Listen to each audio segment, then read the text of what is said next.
ఏదైతే ఉందో మరి ఆ సంకల్ప్ బుక్ ఎంతమంది ప్రజలకు చేరింది, ఎంతమంది ప్రజలకి మోదీ గారు ఏం చేశారంటే చాలా మంది ప్రజలు సపోర్టివ్ గా 80% ఉంటే ఎక్కడో 20% నాన్ సపోర్టివ్ కూడా ఉన్నారు. మరి అలాంటప్పుడు వాళ్ళకు కూడా ఖచ్చితంగా మోదీ గారు ఏం చేశారని తెలవాలి అనుకుంటే మీకు బీజేపీ కార్యకర్తలు ఏ విధంగా నిర్వహిస్తున్నారు, ఎలాంటి కార్యక్రమాలు చేపడుతున్నారో చెప్పండి సార్. ఇప్పుడు ఆయన చేసినవి అన్ని ప్రజల్లోకి తీసుకెళ్లి ప్రతి ఒక్కరికి అవగాహన కలిగిస్తున్నామండి.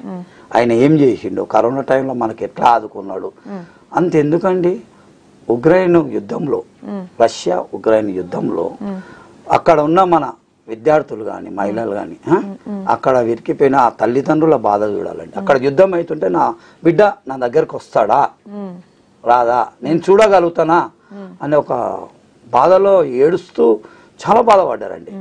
ఆయన ఒక్క ఫోన్ కాల్ చేసి వాళ్ళకు ఒక్క 4 గంటల సేపు అక్కడ యుద్ధం ఆపిచ్చిండండి. యుద్ధం అంటే ఏ ప్రధాని చేయలేడండి అలా. ఈరోజు మన్మోహన్ సింగ్ ఉన్నా చేయకపోవు, ఇందిరాగాంధీ ఉన్నది.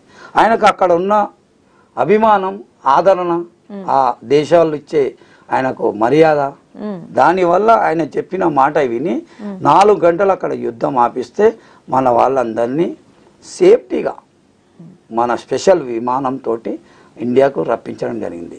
ఎవరు ఇండియాకు వచ్చిన తర్వాత, ఢిల్లీకి వచ్చిన తర్వాత అక్కడి నుంచి ఏ రాష్ట్రంకు కావాల్సిన పిల్లల్ని ఆ రాష్ట్రంకు పంపించారు.